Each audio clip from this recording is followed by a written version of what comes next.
எனக்கும் ஹரிபரந்தாமன் ஐயாவுக்கும் ஒரு சம்பாஷணை. நீங்க சொன்னீங்கல்ல, அதான் இது. ஏன்னா நான் நாளைக்கு சிக்கக்கூடாது இல்லை.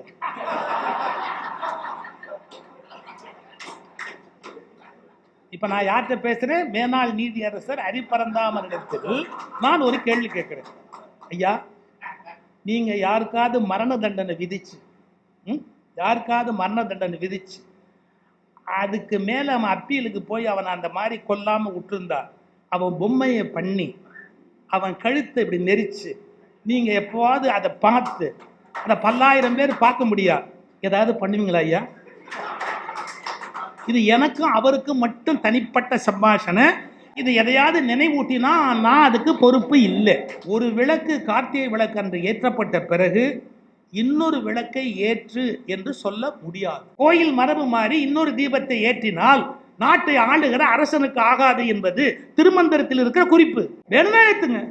உங்களுக்கு யாரை போட்டு சொல்லணும்னு ஆசையா இருக்குன்னு எனக்கு தெரியல. எனக்கு நீங்க பிரச்சனைன்னு பார்த்தா இந்த நாட்டில் கேஸ் கிடைக்கல, அடுப்பேற்ற முடியல, விளக்கேற்றுறது அப்புறம் அடுப்பேற்ற முடியல, எனக்கு சமோசா கூட கிடைக்கல. நானே ஊட்டு இட்லியை விட்டுட்டு தான் ரோஸ்ட்டுக்கு போறேன். ஏன்பா நான் ரோஸ்ட்லாம் போட்டால் கேஸ் இல்லை சார், லேட் ஆகும். எவ்வளவு முக்கியமான பிரச்சனை, அதுவே இல்லை. நான் அதுன்னு சொல்ல வரல. இன்னும் இந்தியாவில் இரவு உணவு இல்லாமல் உறங்க போகிறவன் இருக்கிறான். எத்தனை சட்டங்கள் நீங்கள் போட்டாலும், எத்தனை சூழ்ச்சிகள் செய்தாலும், எவ்வளவு அதிகாரங்களை பிரயோகம் செய்தாலும், உண்மை ஒரு நாள் எழுந்து நின்று உங்கள் கன்னத்தில் ஓங்கி அறையத்தான் போகும். அரசியல் நீதிமன்ற பல பெரியோர்கள் பேசுகிற இந்த சபையிலே ஆன்மீகவாதியும் பேசுகிறார் என்று ஒரு கருத்து சொன்னார். சிக்கலே அதுதான். இது ஆன்மீகவாதி மட்டுமே பேச வேண்டிய விஷயம். இது பலர் கைக்கு போனதுதான் சிக்கல் தொடங்கி இருக்கிறது என்பதனுடைய அடையாளம். ஒரு கோயிலில் விளக்கேற்ற வேண்டும் என்று சொன்னால் எப்படி ஏற்ற வேண்டும், எங்கே ஏற்ற வேண்டும், ஏன் ஏற்ற வேண்டும் என்று காரணங்கள் சொல்ல வேண்டும். இந்த சபையில் ஒரு பெரிய சிறப்பு, பொதுவாக மேடை கனமுடையதாகவும் கேட்பவர்கள் ரசிகர்களாகவும் இருப்பார்கள். இங்கே கேட்கிறவர்களும் கனமுள்ளவர்களாக இருப்பது என்பது ஒரு வித்தியாசமான ஒரு அரங்கம், ஒரு கௌரவத்துக்குரிய ஒரு அரங்கம். அதனால் ஒரு தனிப்பட்ட வணக்கம்.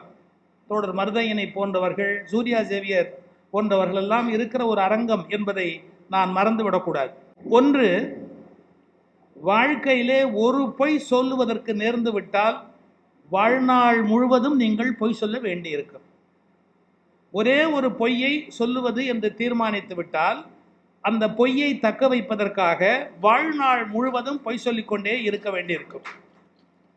இதுதான் இன்றைக்கு திருப்பரங்குன்றம் விஷயத்திலும் நடந்திருக்கிறது. ஒரு இயல்பான ஒரு உண்மையை காலம், மதம், இனம், பல்வேறு மக்களால் பல்வேறு காலத்தில் வந்து போன ஒரு மண்ணுக்குள்ளே நிறைய பாதிப்புகள் இருக்கும் என்பது அடிப்படை உண்மை, ஒரு சராசரி உண்மை. இந்த மண்ணை ஆங்கிலேயர்கள் ஆண்டிருக்கிறார்கள், இஸ்லாமியர்கள் ஆண்டிருக்கிறார்கள், பாண்டியர்கள் ஆண்டிருக்கிறார்கள், நாயக்கர்கள் ஆண்டிருக்கிறார்கள். எப்போதும் யார் ஆட்சியிலே இருக்கிறார்களோ அவர்களுடைய சுவடுகளை பதிக்காமல் போக மாட்டார்கள். ஆன்மீகத்துக்கும் அரசியலுக்கு வித்தியாசமே அதுதான். தன் சுவடு பதியக்கூடாது என்று நினைப்பவன் ஆன்மீகவாதி, சுவட்டை பதித்துவிட்டு தான் போக வேண்டும் என்று நினைப்பவன் அரசியல்வாதி. சந்தேகம் இருந்தால் திருநாவுக்கரசர் தேவாரத்தை பாருங்கள். யாதும் சுவடு படாமல் ஐயாறு அடைகின்ற போது சுவடுகளை பதிக்கக்கூடாது, ஒரு மேகத்தை போல வெண்மேகத்தை போல் கரைந்து போய்விட வேண்டும் என்று ஆன்மீகவாதி விரும்புவார். ஆனால் அடையாளங்களை விட்டுவிட்டு போக வேண்டும் என்றுதான் உலகத்தில் அரசியல்வாதிகளும் மற்றவர்களும் விரும்புவார்கள். எனவே ஆட்சியிலே இருந்த ஒவ்வொருவரும் ஒவ்வொரு காலத்திலும் தங்கள் அடையாளங்களை பதிவு செய்துவிட்டு தான் போவார்கள் என்பது அடிப்படையான விஷயம். இந்த திருப்பரங்குன்றம் என்பது யாருடையது என்ற கேள்வியை பல பத்திரிகைகள், பல ஊடகங்கள், பல நண்பர்கள், பல்வேறு பேர் அலசி ஆராய்ந்து விட்டார்கள். எனவே மீண்டும் நான் அந்த சர்ச்சைக்குள்ளே உள்ளே போக விரும்பவில்லை. ஆனால் ஒன்றை மட்டும் சுட்ட விரும்புகிறேன். இந்த மலை ஆங்கிலேயர்களால் ஆளப்படுகிற காலத்திலே ஒரு பெயர் பெறும், இஸ்லாமியர்களால் ஆளப்படுகிற போது ஒரு பெயர் பெறும், நாயக்கர்களால் ஆளப்படுகிற போது ஒரு பெயர் பெறும். காரணம், ஒரு பகுதியின் பெயரே ஆட்சியாளர்களால் மாற்றப்பட்டிருப்பதை நாம் பலமுறை பார்த்திருக்கிறோம். எனவே ஒரு மண்ணுக்கு பெயர் கொடுக்கிற போதே ஆட்சியாளர்கள் தங்கள் சுவடுகளை பதித்து அந்த மண்ணுக்கு பெயரை மாற்றிக்கொண்டே இருப்பார்கள்.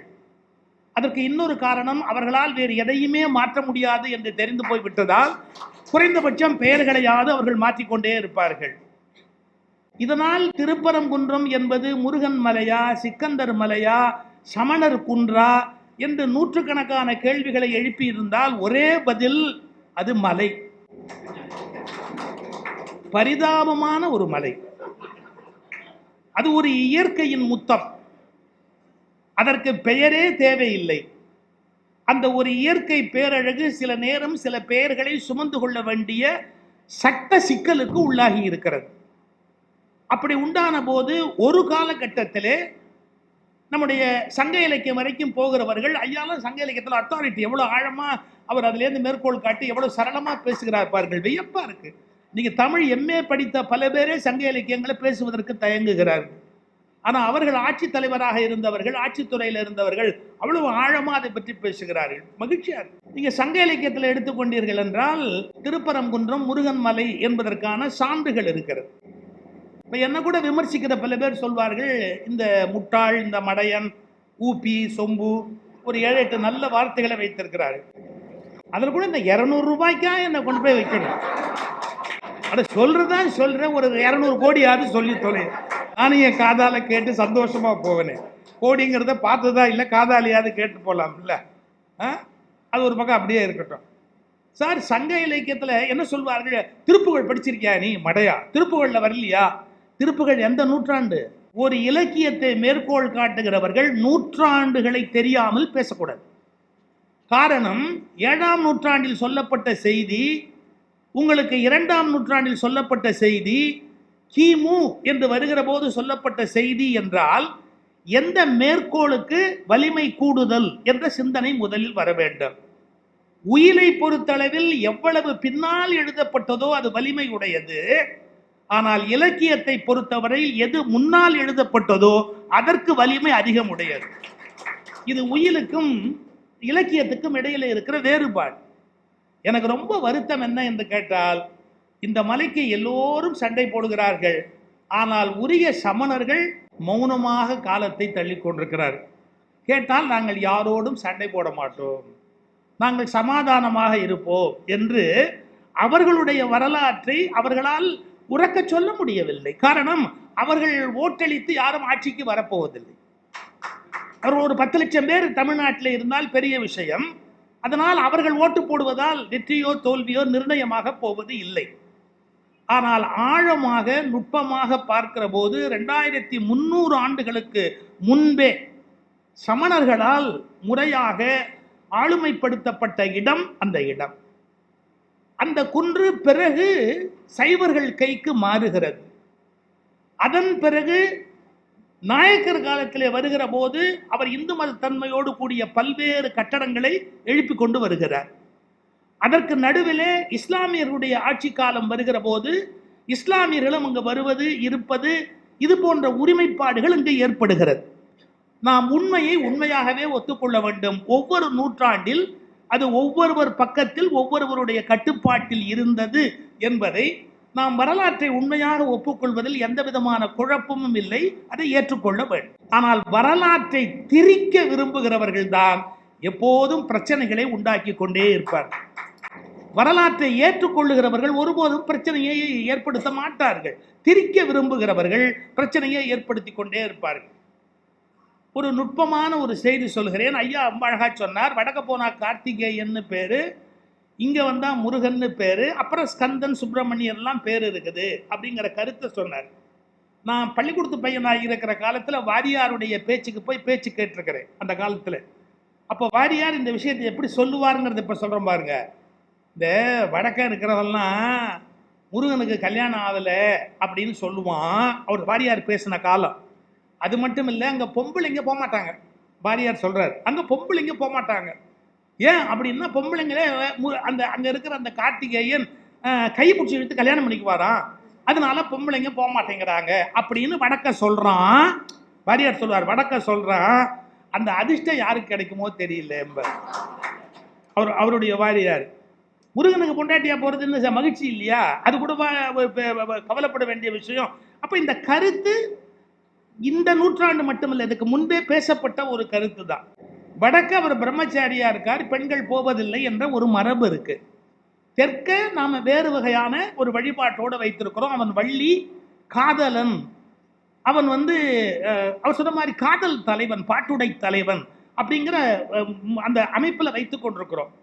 இப்போ அடிப்படையில் ரொம்ப சிம்பிள், வேற ஒன்றும் இல்லை. இதைத்தான் நம்ம எளிமையாக அப்போ தமிழ்நாட்டில் தோன்றிய வீர வழிபாடாகிய முருக வழிபாடு என்பது வேறு, வடநாட்டிலே இருந்து வந்த அந்த ஸ்கந்த அல்லது சுப்பிரமணிய வழிபாடு என்பது வேறு. ஒரு காலகட்டத்தில் இரண்டும் தவிர்க்க முடியாமல் இணைந்து விட்டது. இது ஒரு சின்ன உண்மை.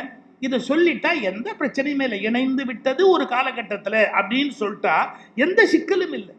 ஆனா இது ஒண்ணுன்னு பொய் சொல்லி சாதிக்கணுங்கிற நினைப்புனால ரெண்டு இணைந்தது அப்படிங்கிறத ஒத்துக்கொண்டு விட்டா யாரும் யாரோடையும் சண்டை போடுறதுக்கு இடமே கிடையாது. இப்ப நம்ம என்ன பண்றோம், இது ஒன்னே ஒண்ணுதான், அவரும் இவரும் ஒரே ஆளு தான் அப்படின்னு சாதிக்க நினைக்கிற போது அங்க வாக்காளர் பட்டியல்ல வேற போட்டோ இருக்குதுப்பா, இங்க வாக்காளர் பட்டியல்ல வேற போட்டோ இருக்குதுப்பா. அப்ப நாங்க எப்படி ஒத்துக்க முடியும்? பல காரணம் இருக்கு. ஆனா என்ன நடந்ததுங்கிறதுல ஒன்று ரெண்டு செய்தி சொல்றாரு. வாஞ்சியோட புத்தகத்துக்கு வர்றேன். நீங்க கண்ணுக்கு தெரிந்து சில மாற்றங்கள் நடந்தன, கண்ணுக்கு தெரியாமல் சில மாற்றங்கள் நடந்தன. எப்படின்னா, அறநிலையத்துறையிலே உள்ளே இருந்தவர்கள் எல்லா முருகன் கோயிலையும் சுப்பிரமணிய தேவஸ்தானம்னு மாற்றினார்கள். செந்திலாண்டவர் சன்னதி திருச்செந்தூர்ல இருக்கும், பழனி ஆண்டவர் சன்னதி அப்படின்னு பழனியில் இருக்கும், மருதமலை ஆண்டவர் அப்படின்னு பலகை போட்டு பெயர் பலகை போட்டு மருதமலையில் இருக்கும். ஆனா இவற்றை எல்லாவற்றையுமே அருள்மிகு சுப்பிரமணிய சுவாமி தேவஸ்தானம் என்று மாற்றினார். ஒரு பெரிய உண்மை, யார் மாற்றியது என்று தெரியாமலேயே அது நடைமுறைக்கு வந்துவிட்டது. நீங்கள் வெளிப்படையாக சண்டை போட்டு உண்மைகளை ஏற்படுத்த முடியவில்லை, ஆனால் மறைமுகமாக சத்தம் போடாமல் நிறைய திருட்டுத்தனங்களை உள்ளே இருந்து செய்து விட்டார். அவர்கள் வல்லமை மிக்கவர்கள், வெளியிலிருந்து எதையுமே வெளிப்படுத்த மாட்டார்கள், உள்ளிருந்து மாற்றிவிட்டார். எல்லாத்தையும் சுப்பிரமணிய தேவஸ்தானம் என்று போட்டா இந்த கொஸ்டினே இல்லை. செந்தில் ஆண்டவர், பழனி ஆண்டவர், மருதமலை ஆண்டவர். ஒரு சின்ன வித்தியாசம், மருதமலை ஆண்டவர் கட்டி இருக்கிற கச்சு இருக்கு இல்லையா, இடுப்புல கட்டுற கச்சு. இப்ப இந்த கச்சு என்னன்னா உழவன் கட்டுகிற கச்சு. இந்த உழவன் கட்டுகிற கட்சிக்கு என்னன்னா, மகாத்மா காந்தி இடுப்புல கட்டின கட்டை பார்த்தாதான் மதுரையில ஒரு உழவனை பார்த்து மகாத்மா காந்தி கட்டினது. ஒரு சின்ன நுட்பம் இருக்கு, முழங்காலுக்கு கீழே வேஷ்டி போறாப்புல கட்டினாதான் அது குறுக்கள் கட்டுற கட்டு, முழங்காலுக்கு மேல துணி வந்தா அது உழவர் கட்டுகிற கட்டு. நீங்க சிலையில போய் பார்க்கணும், அந்த சிலை எப்படி இருக்கு அப்படிங்கிறத பார்க்கணும். மருதமலை ஆண்டவருடைய சிலை எப்படி இருக்கு அப்படிங்கிறத நம்ம பார்க்கணும். அதெல்லாம் தேடுறதுக்கு இன்னைக்கு யாருக்கும் வரலாற்றை தேடுவதற்கு, ஐயா சொன்னார்ல, வரலாற்றில் அக்கறை இல்லைன்னா ஒரு இனம் அழிஞ்சு போயிடும். அந்த வரலாற்றை எல்லாம் வெளிப்படுத்த முடியாதபடி அது மூடி மறைக்கப்பட்டு விட்டது. ஸோ முதல் இஷ்யூ இது, தமிழருக்கு என்று தனித்த ஒரு முருகக் கடவுள் வழிபாடு, வீர வழிபாடு இருந்திருக்கிறது. வடநாட்டிலே ஒரு அந்த சுப்பிரமணிய வழிபாடு இருந்திருக்கிறது. ரெண்டும் கலந்துருச்சு. இப்போ நாங்கள் சமய உலகத்தில் இருக்கிறதால் இன்னும் சொல்லுவோம், எல்லா பாலுமே காப்பி ஆயிடுச்சுப்பா, இனிமே காப்பி தான் குடிக்கணுமே ஒழிய தனியா பாலெல்லாம் கிடைக்காதுப்பா, டிகாஷனை எல்லாத்துலயும் ஊத்திவிட்டாங்க, அதனால வேற ஒன்றும் பண்ண முடியாது, காப்பி சாப்பிட்டு போயிடலாம் அப்படிம்போம். இல்லைங்க, இது டிகாஷன் ஊத்தினாலும் பாலு தான் சாட்சி, இதுக்கு பாலுன்னு பேர் வைங்க அப்படின்னு சொன்னா எப்படி பதில் சொல்றது? கலந்துருச்சு. கலந்ததால இப்ப கலந்ததுங்கிறதுக்கு நீங்க யோசிச்சு பார்க்க முடியாத ஒரு அடையாளம் சொல்லட்டுமா? தமிழ்நாட்டில் இருக்கிற எந்த முருகன் கோயில் சிலையிலும் சிலையிலேயே வேல் கிடையாது. கருங்கல் இருக்குல்ல சிலை, அந்த சிலையிலேயே வேல் கிடையாது. ஏன் அப்படின்னா, அது மேல் வர்ணத்து மக்களாலே நிலைநாட்டப்பட்ட கோயில்கள்ல வேல் வைப்பதை அவர்கள் ஆரம்பத்தில் ஒற்றுக்கொள்ளவில்லை. எப்போது சமரசம் ஏற்பட்டதோ அப்போதுதான் வேல் வெளியிலிருந்து கொண்டு வந்து முருகன் மீது சாற்றப்பட்டது.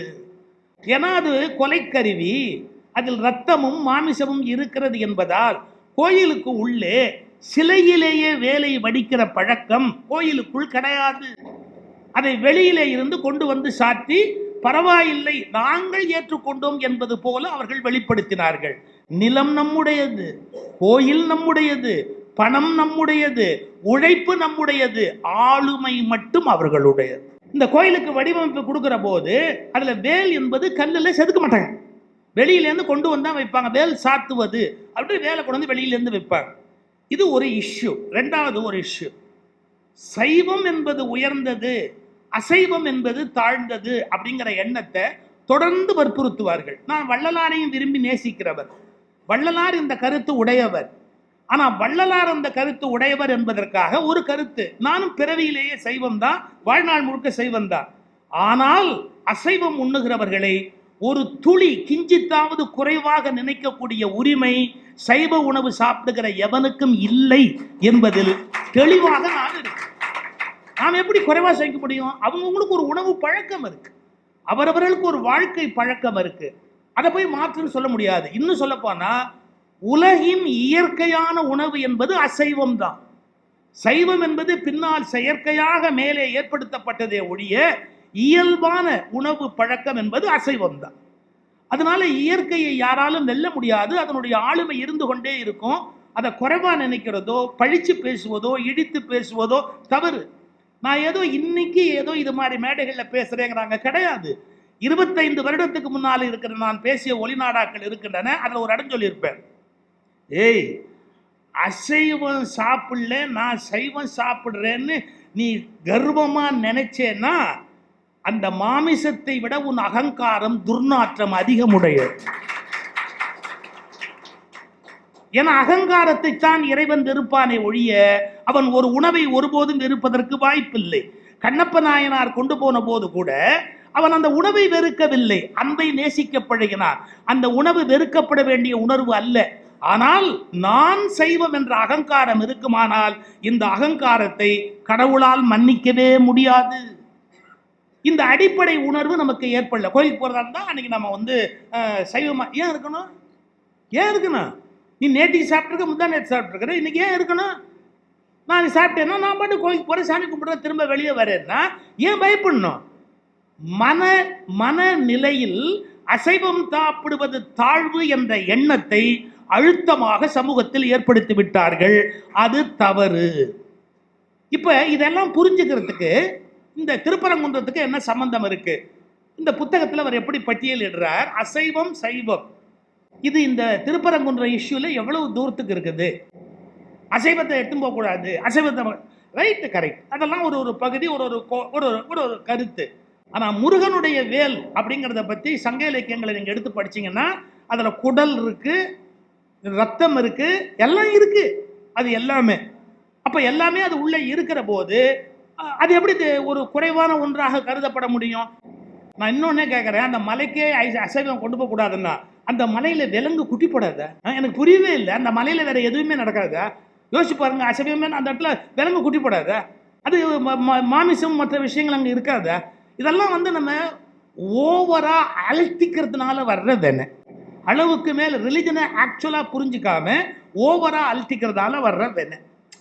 அது ஒஸ்தி இது ஒஸ்தி, இந்த கோயில் அது கிடையாது இந்த கிடையாது அப்படிங்கிற மாதிரி எல்லாம் பயத்தை ஏற்படுத்துவதற்காக இவற்றை சொல்லிக்கொண்டே போனார்கள். சரி, உண்மையான இஷ்யூ இப்ப இதுல விளக்கு இல்லையா? அமைச்சர் ரொம்ப வருத்தப்பட்டார். கார்த்திகை விளக்கு ஏத்துனாங்களா இல்லையான்னா இப்படி சொல்லுவோம்.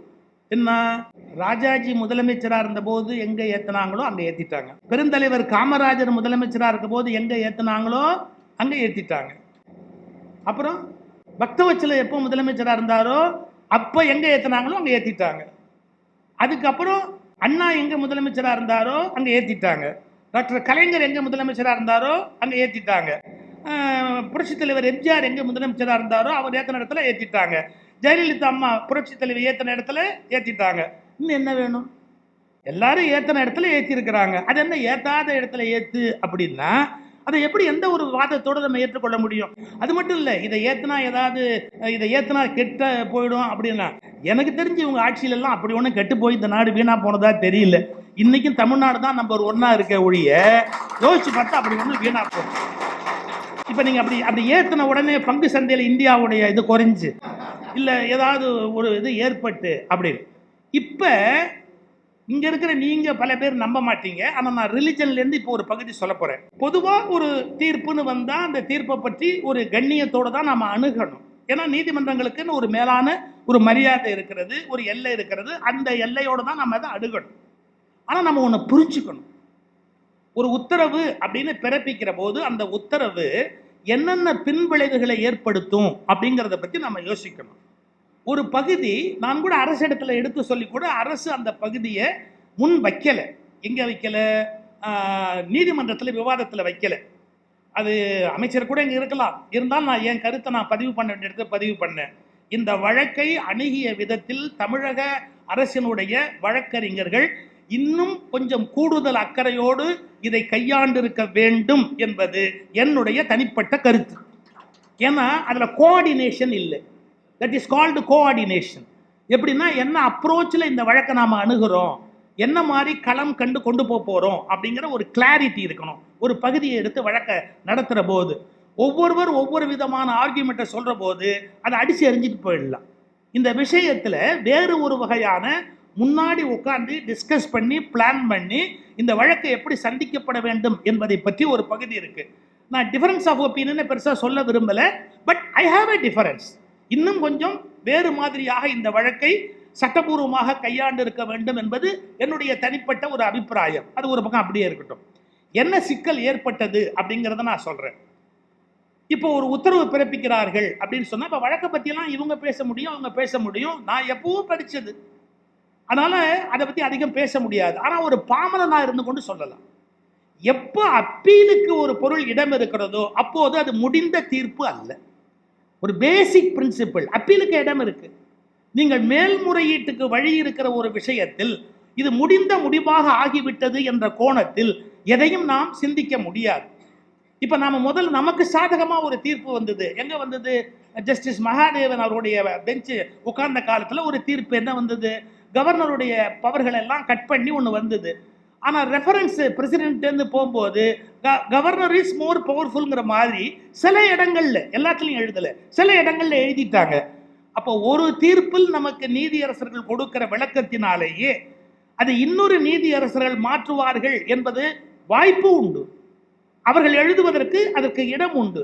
அப்போ ஒரு நீதியரசர் ஒரு தீர்ப்பு கொடுத்துட்டாலேயே அது முடிந்த முடிவாக ஆகிவிடுவது இல்லை.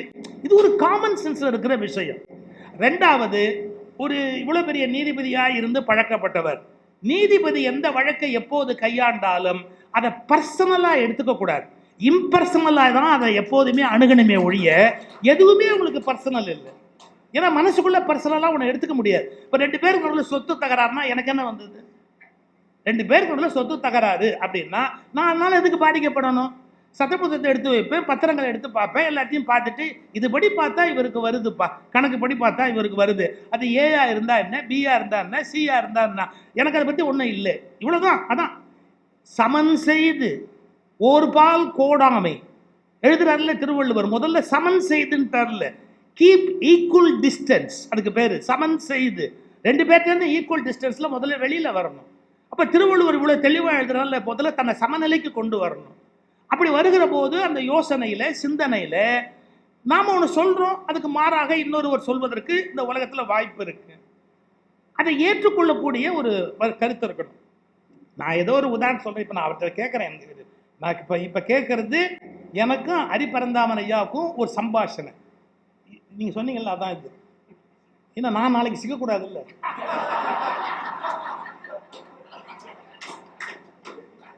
இப்ப நான் யார்கிட்ட பேசுறேன்? மேனாள் நீதியரசர் ஹரிபரந்தாமனிடத்தில் நான் ஒரு கேள்வி கேட்கிறேன். ஐயா, நீங்க யாருக்காவது மரண தண்டனை விதிச்சு அதுக்கு மேல அவன் அப்பீலுக்கு போய் அவன் அந்த மாதிரி கொல்லாம விட்டுருந்தா, அவன் பொம்மையை பண்ணி அவன் கழுத்தை இப்படி நெரிச்சு நீங்க எப்போவாது அதை பார்த்து அதை 10,000 பேர் பார்க்க முடியாது, ஏதாவது பண்ணுவீங்களா ஐயா? இது எனக்கும் அவருக்கும் மட்டும் தனிப்பட்ட சம்பாஷணை. இது எதையாவது நினைவூட்டினா நான் அதுக்கு பொறுப்பு இல்லை. அவர் மரண தண்டனை விதிக்கிறாருன்னா இம்பர்சனல். யாரு? அவன் அந்த சட்டத்தின்படி குற்றவாளி என்று நிரூபிக்கப்பட்டு விட்டதால் அந்த தண்டனை வழங்கப்பட்டது. பர்சனலா அவன் மேல அவருக்கு எந்த விதமான கோபமும் இல்லை, பயசும் இல்லை, வெறுப்பும் இல்லை. அப்போ அதை சீரியஸா எடுத்துக்க மாட்டார். இப்ப நீங்களே ஒருத்தருடைய சொத்தை மீட்டு இவனுக்கு கொடுக்கணும் அப்படின்னு சொல்லிட்டு அப்படி உத்தரவு பிறப்பிச்சதுக்கு அப்புறம் அவர் மீட்டு கொடுக்கலன்னா நீங்களே 4 பேரோட போய் நின்று உடனே அந்த காரியத்தை செய்ய ஆரம்பிப்பீங்களா? செய்ய மாட்டீங்க. நீதியரசர்கள் உத்தரவு பிறப்பிக்கிற போது தார்மீகமாக தள்ளி நின்று உத்தரவுகளை பிறப்பிக்கிறார்களே ஒழிய அவர்கள் பர்சனலி அல்ல இன்வால்வ் ஆவது என்பது நீதித்துறையின் தார்மீக தன்மைக்கு சரியான ஒரு அடையாளமாக இருக்க முடியாது. இவ்வளவுதான். இதுக்கப்புறம் நான் யாரை பத்தியும் பேசல. நான் இப்போ ஒரு விஷயத்தை பத்தி தான் பேசியிருக்கேன். நம்பர் 1 முடிஞ்சு போச்சு. 2வது, ஐயா சொன்னது என்ன நான் விளக்கம் சொல்லணும். நான் கொஞ்சம் கான்ட்ரவர்ஷியலான விஷயம் வந்ததுன்னு வச்சுங்க, ஒரு புத்தகத்தில் இருக்குன்னு வச்சுக்கோங்க, நான் படிக்க மாட்டேன் மேடையில். நான் என்ன பண்ணுவேன், இந்த கூட்டத்தில் யாருக்காவது படிக்கணும்னு ஆசை இருக்கான்னு கேட்பேன். இருக்குண்ணா பாய். அதில் என்ன எழுதியிருக்கோம், யாராவது ஒரு பெரிய மனுஷனை பற்றி இன்னொரு பெரிய மனுஷன் திட்டியிருப்பார். இப்போ நான் அதை சொன்னால் இந்த கேமரா வச்சுருக்காங்க பாருங்க, இவங்க எடிட் பண்ணி நான் திட்டின மாதிரி போட்டுருவாங்க. இப்போ என்ன சிக்கல் எனக்கு வரும்னு கேட்டால், வாய்ஸில் அது என்னதில் தானே போகுது. அப்போ நான் அதை சொன்ன மாதிரி எடிட் பண்ணி போட்டுருவாங்க. இந்த பிரச்சனை வராமல் இருக்கிறதுக்காக இந்த புத்தகத்தை நீ படின்னு ஒருத்தர் கொடுத்துருவேன். அவன் என்று சுவாமி விவேகானந்தர் கூறுகிறார், முடிஞ்சு போச்சா? வாய்ஸ் அவந்து தான் போகும். என்ன யாரும் ஒன்றும் கேட்க முடியாது. இவ்வளவு ஜாக்கிரதையாக இருந்து சில உண்மைகளை உலகத்தில் சொல்ல வேண்டியிருக்கு. இருக்கட்டும், அது ஒரு பக்கம் இருக்கட்டும். அது எப்போ லா படித்ததால கிடைச்ச புண்ணியம். எல்லா விஷயத்துலையும் கொஞ்சம் கூடுதலாகவும் தெளிவாகவும் அதை சொல்ல வேண்டிய அளவில் நான் நிறுத்திடுவேன். அது ஒரு பக்கம் இருக்கு. ஸோ பர்சனலாக அதை எடுத்துக்கக்கூடாது. எனி டிஸ்கஷன் லாவில் வரும்போது நாம் அதை பர்சனலாக எடுத்துக்க முடியாது. என் பேட்ச்மேட்டில் 6 பேர் ஹைகோர்ட் லாயர். என் பேட்ச்மேட்டில் லாவில் 6 பேர் ஹைகோர்ட் லாயர், 2 பேர் ஹைகோர்ட் ஜட்ஜஸ், 2 பேர் supreme court judges. Still we are maintaining our section select 75 நாங்கள் வச்சுருக்குறோம். நாங்கள் பார்க்குறோம், பேசுகிறோம், எல்லாமே தான் பண்ணுறோம். ஸோ ஒரு லாயர் டியூட்டி என்ன, ஒரு ஜட்ஜோட டியூட்டி என்ன அப்படிங்கிறதெல்லாம் எக்ஸாக்டாக எங்களுக்கு பேசிக்குவோம். ஒத்த தெரியும், தெரியாதது இல்லை. இது ஒரு பக்கம் இப்போ தள்ளி வச்சிருக்கோம். இந்த புஸ்தகத்துக்கு நான் இப்போ வர்றேன். இந்த புஸ்தகத்தினுடைய சிறப்பு என்ன அப்படிங்கிறத ஒரு கோடிட்டு காட்டுறேன். 1, இந்த புஸ்தகத்தில் இலக்கியம் அப்படிங்கிறது ஒரு பகுதி இருக்கு, வரலாறு அப்படிங்கிறது ஒரு பகுதி இருக்கு, அனாலிசிஸ் அதை பற்றிய ஆராய்ச்சி, வரலாற்றின் ஆராய்ச்சி அது ஒரு பக்கத்தில் இருக்கு. ஒரு பக்கம்னா ஒரு செக்ஷன் அதுக்குள்ள இருக்கு. அதில் சட்டம் அது ஒரு பக்கத்தில் இருக்கு. இது சம்பந்தமாக நடந்த எல்லா வழக்குகளையும் தொகுத்து அது ஒரு ஆவணப்படுத்தப்பட்டிருக்கு. அதில் கொடுக்கப்பட்ட தீர்ப்புகள், அந்த தீர்ப்புகளுடைய சுருக்கங்கள் அவையும் ஒரு பக்கத்தில் ஆவணப்படுத்தப்பட்டிருக்கு. எனக்கு தெரிஞ்சு இலக்கியத்தை எழுதுகிறவர்களால் சட்டத்தை எழுத முடியாது, சட்டத்தை எழுதுகிறவர்களால் இலக்கியத்தை எழுத முடியாது, இதை எழுதுகிறவங்களால வரலாற்றை எழுத முடியாது. ஆனால் நம்முடைய நண்பர் வாஞ்சி அவர்கள் இலக்கியமாக, வரலாறாக, சட்டமாக, அதை ஆராய்ச்சி புத்தகமாக இந்த புத்தகத்தை மிகுந்த அக்கறையோடு அவர்கள் எழுதியிருக்கிறார். அதுக்கு ஒரு தனித்த பாராட்டு. இந்த புத்தகத்தை பற்றிய ஒரு ஆய்வு சொல்ல வேண்டும் என்றால் அது சொல்லணும். அப்புறம் இயல்பா இலக்கிய நடைக்கு உரிய ஒரு கேலி கிண்டல். அதாவது முருகன் அவர் அழகாக லவ் பண்ணி கல்யாணம் பண்ணிக்கிறவர், அவரை கொண்டு போய் ஏன் இப்படி சங்கடப்படுத்துறீங்க, அது மாதிரி ஒரு மைல்டு அந்த சட்டர், அந்த ஹியூமர், அதுவும் தன்னுடைய புஸ்தகம் முழுக்க அப்படியே கலந்து வரும்படியா எழுத்து நடையிலையும் ஒரு நல்ல நடை. நீங்கள் கல்கி எழுதும்போது கல்கி என்ன சொல்லுவாங்கன்னா, நினச்சே பார்க்க முடியாத இடத்துல ஒரு 2 வரிக்குள்ள ஒரு விளையாட்டு போவார். அவர் தோடி பாடினார், நன்றாக இருந்தது. ஒரு விமர்சனம் எழுதுறார், அவர் தோடி பாடினார், நன்றாக இருந்தது, ஆனால் அவர் பாடும் முன்பு தோடி இன்னும் நன்றாக இருந்தது. ஒரே வரி தான், பொண்ணே போட்டுருவார். இது கல்கி கிருஷ்ணமூர்த்திக்குரிய ரைட்டிங் ஸ்டைல். அது மாதிரி அந்த அந்த காதல் தெய்வமாக இருக்கிறவனை கொண்டு போய் ஏன்டா இப்படி தேவையில்லாத பிரச்சனையில் மாட்ட வைக்கிறீங்க அப்படிங்கிற ஒரு கோணத்தை ஒரு இலக்கிய நடையோடு கூட எழுதியிருக்கக்கூடிய ஆற்றலையும் இந்த புத்தகத்தில் கண்டு நான் வியக்கிறேன், அவரை ரசிக்கிறேன். இப்போ நம்ம இன்னும் கொஞ்சம் ஆழமான ஒரு பகுதிக்கு போனோம். அவருடைய அந்த இடத்த ஐயா தொட்டு காமிச்சாங்க. முதல் ஒவ்வொரு சாப்டரை தொடங்கும் போதும் ஒரு அருமையான மேற்கோள் அவர் எடுத்து காட்டுறார். அந்த மேற்கோளே நீங்கள் பலமுறை படித்து சிந்திக்க வேண்டியது. அந்த ஒரு மேற்கோள், வரலாறு என்பது நிகழ்காலத்துக்கும் கடந்த காலத்துக்கும் நடக்கிற முடிவில்லா உரையாடல். வரலாறு என்பது நிகழ்காலத்துக்கும் கடந்த காலத்துக்கும் நடக்கிற முடிவில்லாத உரையாடல். எவ்வளோ ஒரு பயட்டிக்கான வெளிப்பாடு, யோசிச்சு பாருங்க. அப்படி ஒவ்வொரு அத்தியாயத்திலையும் அந்த அருமையான ஒரு முன்பதிவு இன்னொரு போடுறாரு பாருங்க.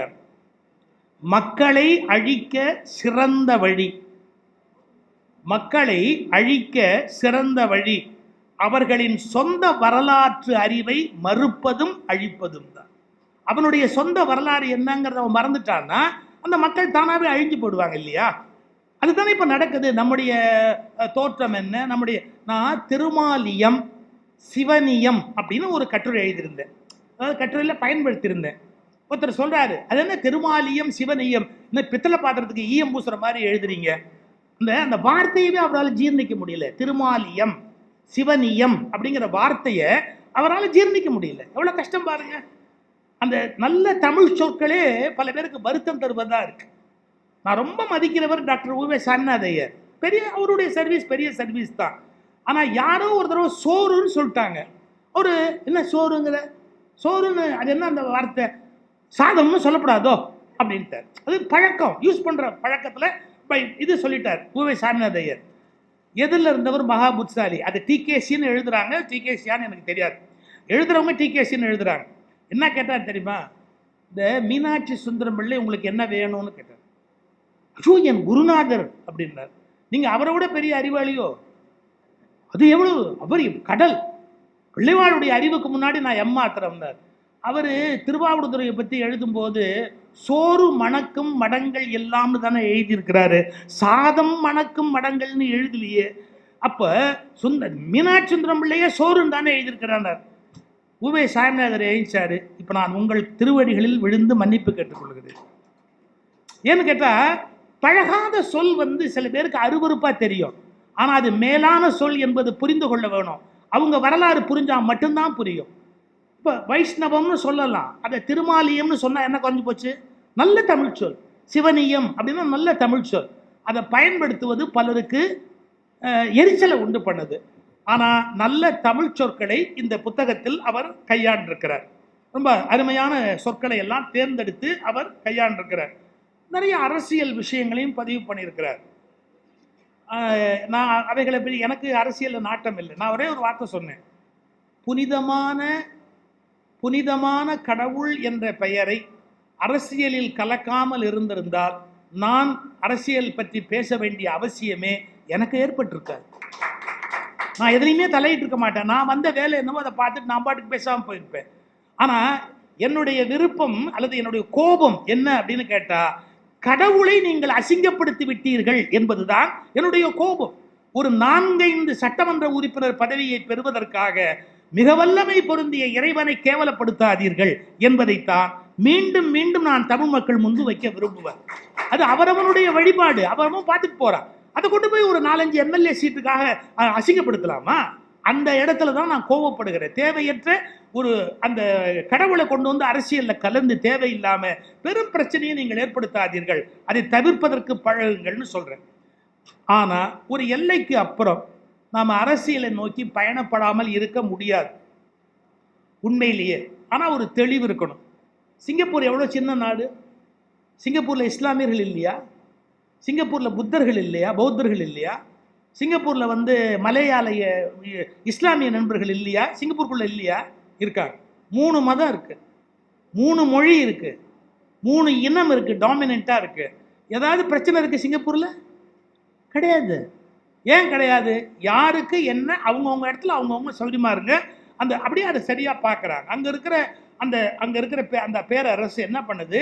இஸ்லாமியர்களுக்கு அதுக்குரிய அந்த இடம், அவர்களுக்கு இந்துக்களுக்கு அவர்களுடைய எல்லை, அதே மாதிரி பௌத்த மதத்துக்கு எல்லை, சீன மொழிக்கு ஒரு எல்லை, தமிழுக்கு ஒரு எல்லை, ஆங்கிலத்துக்கு ஒரு எல்லை. விமான நிலையத்துக்கு போனீங்கன்னா தமிழும் இருக்கும், அந்த இங்கிலீஷும் இருக்கும், சைனீஸ் மொழியும் இருக்கும். அப்போ அவங்க யாரையும் வஞ்சிக்கலை, அவங்களுக்குரிய இடத்த கொடுத்துட்டாலே ஏன் பிரச்சனை பண்ண போறாங்க? இப்போ நோக்கமே பிரச்சனை என்ன தெரியுமா? இது யாருடைய இடமாக ஆக்குவது என்பது பிரச்சனை அல்ல, யாரை இல்லாமல் ஆக்குவது என்பதுதான் இப்போது இருக்கிற பிரச்சனை. இது எதுக்கு தேவை? ஏன் நாம ஒருவரை இல்லாம ஆக்கணும்? அவங்க தான் வரலாற்றுல இருந்துட்டாங்கல்ல, வந்துட்டாங்கல்ல, நம்ம ஏற்றுக்கொள்ள வேண்டியது தானே. 4000 வருஷத்துக்கு முன்னாடி வந்தவங்களையே நாங்க ஏத்துக்கிட்டோம். 4000 வருஷத்துக்கு முன்னாடி வந்தவங்களே இருக்கலாம். அப்ப 400 வருஷத்துக்கு முன்னாடி வந்தவங்க இருக்கக்கூடாதா? இல்ல அவங்களுடைய கருத்து வழி வந்தவங்க இருக்கக்கூடாதா? ஏன் எங்களுக்கு நாளைக்கு ஒருத்தர் வந்தா கூட தான் நாங்க வேணும்னா வரவேற்போம், ஏன் வரவேற்க மாட்டோம்? இது இந்த நாட்டினுடைய பண்பாடு. இங்க எல்லா கருத்துக்களையும் கேட்பது, சிந்திப்பது, பரிமாறிக்கொள்வது என்பது இந்த நாட்டினுடைய பண்பாடு. இப்ப இஷ்யூவே என்ன தெரியுங்களா? விளக்கேத்துறது இல்லை. விளக்கேத்துறதுங்கிறது இஷ்யூ இல்லை. ஏன்? அது என்ன சாதாரணமான விஷயம், எங்கனாலும் விளக்கேற்றலாம். நீங்க பிரச்சனைன்னு பார்த்தா இந்த நாட்டில் கேஸ் கிடைக்கல, அடுப்பேற்ற முடியல. விளக்கேற்றுறது அப்புறம், அடுப்பேற்ற முடியல. எனக்கு சமோசா கூட கிடைக்கல. எந்த கடைக்கு போனாலும் இல்லை சார் அதான் எண்ணெய் சட்டி வைக்கிறேன். அன்றைக்கி ஒரு ஹோட்டலுக்கு போகிறேன், ரோஸ்ட்டு கிடையாது சார், இட்லி வேணால் சாப்பிடுங்க. நானே இட்லியை விட்டுட்டு தான் ரோஸ்ட்டுக்கு போகிறேன். ஏன்ப்பா நான் ரோஸ்ட்லாம் போட்டால் கேஸ் இல்லை சார், லேட் ஆகும். எவ்வளோ முக்கியமான பிரச்சனை, அதுவே இல்லை. நான் அதுன்னு சொல்ல வரல. இன்னும் இந்தியாவில் இரவு உணவு இல்லாமல் உறங்க போகிறவன் இருக்கிறான். இன்னும் எவ்வளவு பிரச்சனை இருக்கு. இன்னும் நல்ல குடிநீர் கிடைக்காத கிராமங்கள், ஐயா சொன்னார்ல கோமணங்கட்டு முதல்ல, அதான் இன்னும் இந்தியாவில் குடிநீர் கிடைக்காத பிரச்சனை எவ்வளவோ இருக்கு. ஏன் சார் இவ்வளவு பிரச்சனை இருக்கிற போது இந்த நாட்டின் பத்திரிகை, ஊடகம், நீதிமன்றம், சட்டமன்றம் எல்லாவற்றையும் தின்னுகிற இந்த பிரச்சனை ஏன் தேவையா? இன்னும் அதை விட எவ்வளவு பிரச்சனை இருக்கு, யோசிச்சு பாருங்க. இன்னும் இந்த நாட்டு மக்கள் மனதில் இருக்கிற பலவிதமான பீழைகள்லேருந்து வெளியில வர வேண்டி இருக்குது இல்ல? அதை பத்தி பேசுவோமே. அதை விட்டுட்டு எவ்வளவு சாதாரணமான விஷயத்தை பெரிய பிரச்சனையாக்கி இப்ப கொண்டு போவதற்கு காரணம் இதுதான் கன்க்ளூஷன். நான் என்ன நிறைய குறிச்சு வச்சேன். என்னுடைய அபிப்பிராயப்படி சமணர்கள் 2300 ஆண்டுக்கு முன்பு இருந்தபோது அவர்கள் விட்டு சென்ற தொல் எச்சம்தான், சைவ வைணவ கோயில்களாக மாற்றப்பட்டன. இது நம்ம ஒத்துக்கிறதுல எந்த விதமான வெக்கமும் இருக்கக்கூடாது. நம்ம கொடுக்க வேண்டிய அக்னாலஜ்மெண்ட்டை சமணர்களுக்கு கொடுத்தே ஆகணும். அவங்க கிளைம் பண்ணல அப்படிங்கிறது வேற விஷயம். ஆனா நாம் வரலாற்றை கொடுக்க வேண்டியது அவர்கள்தான். கல்லிலே குடைவரை செய்து இப்படி சிற்பங்களை பண்ணுகிற வழக்கத்தை நம்முடைய மண்ணிலே அறிமுகப்படுத்தியவர்கள். அதனால அவர்கள் விரட்டப்பட்டார்களா, விலகி கொண்டார்களா நமக்கு தெரியாது. ஆனா அவர்களிடமிருந்து சைவர்களும் வைணவர்களும் அந்த ஆளுமையை எடுத்துக்கொண்டார்கள். அதன் பிறகு அவர்கள் சில கோயில்களை அந்த இடத்தில் ஏற்படுத்தினார்கள். பிறகு இஸ்லாமியர்களுடைய வரவுக்கு பிறகு அங்கு ஒரு மலையிலே ஒரு பகுதியிலே அந்த தர்கா உருவாகிறது. நாம் எல்லாவற்றையும் ஏற்றுக்கொள்ளத்தான் வேண்டுமே ஒழிய எதையும் அழித்து விட வேண்டும் என்று எண்ணுவது உண்மையை அழிக்கிற முயற்சி. நான் இன்றைக்கு சொல்லுகிறேன், எத்தனை சட்டங்கள் நீங்கள் போட்டாலும், எத்தனை சூழ்ச்சிகள் செய்தாலும், எவ்வளவு அதிகாரங்களை பிரயோகம் செய்தாலும் உண்மை ஒரு நாள் எழுந்து நின்று உங்கள் கன்னத்தில் ஓங்கி அறையத்தான் போகும். அந்த உண்மையினுடைய வலிமை என்ன என்பதை நாம் புரிந்து கொள்ள வேண்டும். சட்டத்தாலோ அதிகாரத்தாலோ வேறு வகையினாலோ அதையெல்லாம் நாம் அடக்கி வச்சிட முடியாது. என்ன நடந்தது காலத்தில் அப்படி, இது ஒரு ஆவண பதிவு, இவருடைய புத்தகம். நீங்க கோர்ட்டு தீர்ப்புகள் கூட பதிவாயிருக்கும், நீங்க போட்டால் நெட்லேருந்தே எடுத்துடலாம். கோர்ட்டுக்குள்ள நடந்தது, இந்த case is going on, comment, சிரிப்பு, குத்தல், ஒரு ஒரு எள்ளல், அதுக்கு ஒரு பதில் பதிவாகுமா? இப்போ ஒரு சின்ன உதாரணம் சொல்ல பாருங்க. ஒரு இடத்துல ஒரு பதிவு பண்றார். என்ன பதிவு பண்றார் அப்படின்னு கேட்டீங்கன்னா, அவருடைய பதிவில் நம்ம எங்க தேடினாலும் கிடைக்காத ஒரு பதிவு இருக்குது. விளக்கேற்றுவதை பற்றி ஐயா வீரத்துறவி ராமகோபாலன் குறிப்பிட்ட இடம் வேறு, அங்கு தீபம் ஏற்றப்பட வேண்டும் என்று சொன்னார். அது இந்த இடம் அல்ல. இப்பவே புரிஞ்சுக்கணும். அப்போ ஒவ்வொருவரும் ஒரு இடத்தை குறிப்பிடுவார்கள். ஒவ்வொருவர் ஒவ்வொரு இடத்தை குறிப்பிடுவதையும் நடைமுறைப்படுத்தி தொடங்கினால் கோயிலில் எல்லோரும் வேஷ்டியை உயர்த்தி கொண்டுதான் உள்ளே போக வேண்டியிருக்குமே ஒழிய பாதுகாப்பாக போய்விட்டு வர முடியாது. ஒரு கோயிலின் எல்லா இடங்களிலும் தீபங்களை ஏற்றி விட முடியுமா? எப்படி உள்ள போயிட்டு எப்படி வெளியே வருது? நீங்க அது மட்டும் இல்லை, ராமரமைக்குமாருங்க எனக்கு தெரியும், பார்த்துருக்கிறாரு, பேசியிருக்கிறாரு. ஒன்னாவே 2 பேரும் உட்காந்து காப்பி சாப்பிட்டுருக்குறோம். அதில் ஒன்றும் பெரிய தவறு இல்லை. நான் ஒரு ஹோட்டலில் உட்காந்துருந்தேன், அவர் அப்போ வந்தார், ஒன்றா உட்காந்து எது இல்லை காப்பி சாப்பிட்ட ஒன்றும் தப்பு இல்லை. ஆனால் ஒரே ஒரு கேள்வி, இன்று அவர் விருப்பத்தை நிறைவேற்றுவது என்று முடிவு செய்தால் நாளை 2000 ராம ரவிக்குமார்கள் புறப்பட்டு ஆளாளுக்கு ஒரு கோரிக்கையை கேட்டால் எப்படி நிறைவேற்ற முடியும்?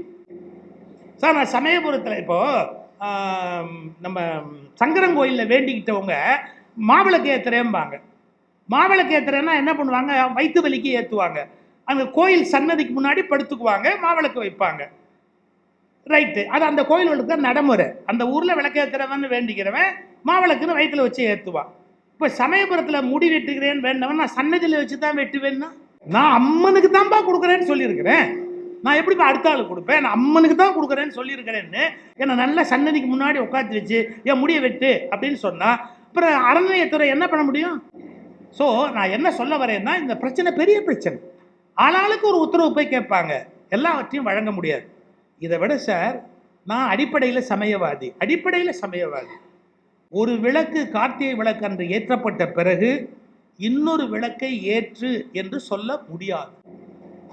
நான் காரணம் சொல்றேன். சைவ உலகத்தில் ஒன்று பரம்பொருள் என்பதை காட்டுவதற்கான அடையாளம் மலை உச்சியில் ஏற்றுகிற தீபம். ஒன்று பரம்பொருள் என்று ஏற்றிய பிறகு இரண்டு என்று இன்னொரு தீபத்தை உண்மையான சமய ஞானம் உடைய யாராலும் ஏற்ற முடியாது. காரணம், கடவுள் பிளவுபட்டு பல என்ற தத்துவத்தை அது குறித்து விடும். உங்களுக்கு இன்னும் புரியணும்னா ஆகமம் தெரிஞ்சவங்களை கேளுங்க. கோயிலில் முதல்ல என்ன பண்ணுவாங்க, அப்படி தர விளக்குவாங்க. விளக்குன உடனே ஒரு அடுக்கு தீபாராதனை எடுப்பாங்க, அப்படியே மொத்தமாக. அது மொத்தம் 108 தீபம் எரியணும். அந்த 108க்கு ஒரு கணக்கு வச்சிருக்கிறோம் ஆகமத்தில். என்ன தெரியுங்களா? 27 நட்சத்திரம், ஒரு நட்சத்திரத்துக்கு 4 பாதம், 27 × 4 108. இந்த பகுதியில் இருக்கிற 27 நட்சத்திரத்தில் 4 பாதங்களில் பிறந்த எல்லோருடைய வாழ்விலும் ஒளி புலங்கட்டும் என்று எடுப்பது அடுக்கு தீபாராதனை. அதுக்கு பிறகு 27 நட்சத்திரத்துக்கு அடையாளமா நட்சத்திர தீபாராதனை எடுப்பாங்க. கடைசியா கும்பம் எடுப்பாங்க. அந்த கும்பம் ஒரு தீபம் தான் எரியும். அந்த கும்பத்துக்கு 5 தீபம் வச்சு பூஜை பண்ணிட்டு அந்த கும்பத்தை அப்படி எடுக்கும்போது எல்லாரும் கையெடுத்து மேலே கும்பிடுவாங்க. இவ்வளவு பிரிவாக இருந்தாலும் பரம்பொருள் ஒன்று என்பதை காட்டுவதற்கு கும்பத்தின் மீது ஒரு தீபம் தான் ஏற்றுவார்கள். ஸோ ஆகம அறிவு உடையவர்களே, ஒரு தீபத்தை தான் கும்பத்தில் ஏற்றுவதை போல ஒரு தீபத்தை தான் மலை மீதும் ஏற்ற வேண்டும். அதை விட்டுட்டு இன்னொன்று ஏற்றுவது என்பது திருமந்திர கோட்பாட்டுக்கு விரோதமானது. ஒரு மரபு என்று ஒன்று இருக்கிறது. அந்த மரபுகளை நாம் நம்பிக்கை இருக்கலாம், நம்பிக்கை இல்லாமல் இருக்கலாம். ஆனால் அந்த நம்பிக்கையின் அடிப்படையில் அந்த கோயில் உருவாகி இருக்கிறது, அங்கு வழிபடுகள் உருவாகி இருக்கிறார். அதை நம்ம புரிஞ்சு கொண்டோன்னு சொன்னால் சமய உணர்வின்படி இரண்டாவது தீபம் ஏற்று. சமய அறிஞர்களை யார் சார் கலந்து ஆலோசிக்கிறார்? யார் சமய அறிஞர்களுக்கு என்ன டெஃபனிஷன் இருக்கு? யார் தான் உண்மையாகவே ஒரு சமய அறிவுடையவன் என்பதை யார் நிரூபிக்கிறது? நாங்கள் HRNCயில் இன்ஸ்பெக்ஷன் போனால் பல பேருக்கு கோயிலில் பூஜை பண்ணுற பல பேருக்கு சம்பிரதாயங்கள் தெரியல. கேள்வி கேட்டால் கோபம் வருது. நீங்கள் எப்படி கேள்வி கேட்கலாம்? எங்கள் கமிட்டியவே போகக்கூடாதுன்னு கோர்ட்டில் போய் ஸ்டே வாங்கிட்டாங்க. உடனே போனாங்க, கோர்ட்டில் போனாங்க, எங்களை கொடுமைப்படுத்துகிறாங்க அப்படிங்கிறாங்க. நாங்கள் என்ன நடக்குதுன்னு தான் கேட்குறோம், ஆன்சர் இல்லை. இது எதுக்கு சொல்ல வர? ஒரு சமய மரபுனா இரண்டாவது தீபம் ஏற்றுவது சமயப்படி அனுமதிக்கப்பட்ட ஒன்று அல்ல. அப்புறம் உங்கள் இஷ்டம். நீங்கள் சமயத்தை மதிக்கலே அப்படின்னா இன்னொன்று கூட நான் சொல்வேன், அதை யாராவது தப்பாக எடுத்து நான் ஒன்றும் பண்ண முடியாது. இரண்டாவது தீபத்தை ஏற்றினால் நாட்டை ஆளும் மன்னனுக்கு ஆகாது. வேணும்னா இனிமே ஏற்றுங்க. நான் சொல்றேன், கோயில் மரபு மாறி இன்னொரு தீபத்தை ஏற்றினால் நாட்டை ஆளுகிற அரசனுக்கு ஆகாது என்பது திருமந்திரத்தில் இருக்கிற குறிப்பு. வேணும்னா ஏற்றுங்க. உங்களுக்கு யாரை போட்டு சொல்லணும்னு ஆசையா இருக்குன்னு எனக்கு தெரியல. எனக்கு புரியல. அப்போ ஒரு மரபுனா மரபை நம்ம மதிக்கணுமா இல்லையா? இவங்களுக்கு வேண்டிய விஷயம் கிடைச்சிச்சு. ஆனால் அந்த அர்த்தத்தில் சொல்ல வரல. சமய உலகத்தில் ஒரு தீபம் ஏற்றுவது ஒன்று பரம்பொருள் என்று குறிப்பது, அதை மரபை மீறி இன்னொன்று செய்வது என்பது எனக்கு சம்மதம் இல்லை. நான் ஆழமான சமய உணர்வு உடையவன் என்ற காரணத்தால் நான் அதை ஒருபோதும் என்னால் ஏற்றுக்கொள்ள முடியாது என்பதை மிகவும் தெளிவாக உறுதியாக நான் பதிவு செய்கிறேன். ஏன்னா இந்த பிரச்சனையை 2 மதங்களுக்கு இடையிலான பிரச்சனையாக நான் இதை பார்க்கவே விரும்பவில்லை. 2 மதங்களுக்கு இடையிலான பிரச்சனை என்று இதை கொண்டு வராதீர்கள். அப்படி 2 மதங்களுக்கு இடையிலான பிரச்சனை இல்லை. எல்லோரும் சேர்ந்து வாழ வேண்டும் என்ற எண்ணம் இந்த நாட்டில் தோன்றிய பிறகு இது மதங்களுக்கு இடையிலான பிரச்சனையாக நினைக்க வேண்டிய அவசியம் இல்லை. சரி, நான் முடிச்சிடுறேன். இன்னும் முக்கியமான விஷயம் ஒண்ணே ஒன்று. ஒரு இந்து நாடு என்பதற்கும் ஒரு சமய சார்பற்ற நாடு என்பதற்கும் இடையில் நிறைய வேறுபாடு இருக்கிறது. இந்த அடிப்படை வேறுபாடுகளை மாற்ற வேண்டும் என்ற வெறியில்தான் இப்போது எல்லா தவறுகளும் இந்த நாட்டில் நடந்து கொண்டிருக்கிறது. இந்த அடிப்படை உண்மையை எல்லாருமே புரிஞ்சுக்க வேண்டியது தான். ஏன், சைனாவில் எப்படி சிங்கிள் பார்ட்டி ரூல் இருக்கோ, சோவியத் ரஷ்யாவில் எப்படி சிங்கிள் பார்ட்டி ரூல் இருக்கோ, அதை இந்தியாவில் கொண்டு வரணும்னு ஆசைப்படுறாங்க. அதை நம்மால் அனுமதிக்க முடியாது. ஏன்னு கேட்டால், ஒரே கட்சியினுடைய சர்வாதிகாரத்துக்கு கீழ்பட்டு ரஷ்யாவும் சரி சீனாவும் சரி இயங்கி கொண்டிருக்கிறது. அதே மாதிரி இந்தியாவை ஒரு கட்சியின் சர்வாதிகாரத்தின் கீழ் இயங்குகிற நாடாக இந்தியாவை மாற்றுவதற்கு நினைக்கிறார்கள். அது இந்த தேசத்துக்கு நல்லது அல்ல. இது சமய சார்பற்ற நாடாகவே என்றைக்கும் இருக்க வேண்டும் என்று பொருள். ஏன்னா ஒரு சமய சார்பற்ற நாட்டில் தீர்ப்புகள் வேறு மாதிரி இருக்கும், ஒரு சமய சார்புடைய நாட்டில் தீர்ப்புகள் வேற மாதிரி இருக்கும். காரணம், சமய சார்பற்ற நாட்டில் நீதிமன்றம் அரசுக்கு மேலானது, சமய சார்புடைய நாட்டில் நீதிமன்றம் அரசாங்கத்துக்கு கட்டுப்பட்டது. இந்த அடிப்படை உண்மையை நீங்க புரிஞ்சுக்கணும். சமய சார்புடைய நாட்டில் நீதிமன்றம் அரசாங்கத்துக்கு கட்டுப்பட்டது.